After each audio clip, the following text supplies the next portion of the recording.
যে কুরবানির ইতিহাস হচ্ছে প্রথম হযরত আদম আলাইহিস সালাম থেকে শুরু হয়েছে কুরবানির ইতিহাস। এটা প্রথম ধাপ। দ্বিতীয় ধাপ আবার চালু হয়েছে হযরত ইব্রাহিম আলাইহিস সালাম থেকে। হযরত ইব্রাহিম আলাইহিস সালাম তিনি স্বপ্ন দেখলেন। এই ঘটনা আমরা সকলেই জানি, বলতে গেলে অনেক সময় লাগবে। তো হযরত ইব্রাহিম আলাইহিস সালাম তিনি স্বপ্ন দেখলেন। পর যখন তিনি কয়েক রাত স্বপ্ন দেখলেন, তখন তিনি মনে করলেন যে নবীদের স্বপ্ন কোনোদিন মিথ্যা হতে পারে না। এটা আল্লাহ তাআলার বিশেষ বার্তা। আল্লাহ তাআলা বলছেন, হে নবী ইব্রাহিম, তোমার সবচেয়ে প্রিয় বস্তু তুমি কুরবানি করো, যে জিনিসটা তোমার সবচেয়ে প্রিয় সেই জিনিসটা তুমি কুরবানি করো। আর ইব্রাহিম আলাইহিস সালাম জীবনে অনেক অনেক পরীক্ষার সম্মুখীন হয়েছেন, সবচেয়ে বড় বড় পরীক্ষার তিনি সম্মুখীন হয়েছেন।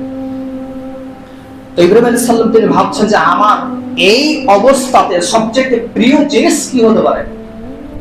তো হযরত ইব্রাহিম আলাইহিস সালাম তো অনেক বছর, প্রায় 90 বছর উপরে প্রথম সন্তান লাভ করেছিলেন ইসমাঈল আলাইহিস সালাতু ওয়াস সালামকে।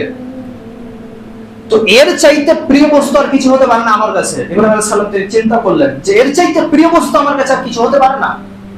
একজন পিতার কাছে যে 90 বছর অতিক্রম করার পরে দীর্ঘদিন যাবত 90 বছর যাবত একটা সন্তান হয়নি, আর আল্লাহর কাছে দোয়া করছেন, রব্বি হাবলি মিনাস সালিহিন, হে আল্লাহ আপনি আমাকে একটা নেক সন্তান দান করুন। তো এই এত দূর এত বছর অতিক্রম করার পরে একটা ফুটফুটে সন্তান পেয়েছেন ইব্রাহিম আলাইহিস সালাম। তো তার চাইতে আর প্রিয় জিনিস ইব্রাহিম আলাইহিস সালামের কাছে আর কিছু হতে পারে না। তো সেই অবস্থাতে ইব্রাহিম আলাইহিস সালাম ভাবছেন যে এই সন্তানকে আল্লাহ তাআলা বলছেন তুমি কুরবানি করো। কুরবানি মানে হচ্ছে ত্যাগ, কুরবানি মানে হচ্ছে তিতিক্ষা, কুরবানি মানে হচ্ছে ভালোবাসা, কুরবানি মানে হচ্ছে নৈকট্য অর্জন করা, আল্লাহ তাআলার নৈকট্য অর্জন করা।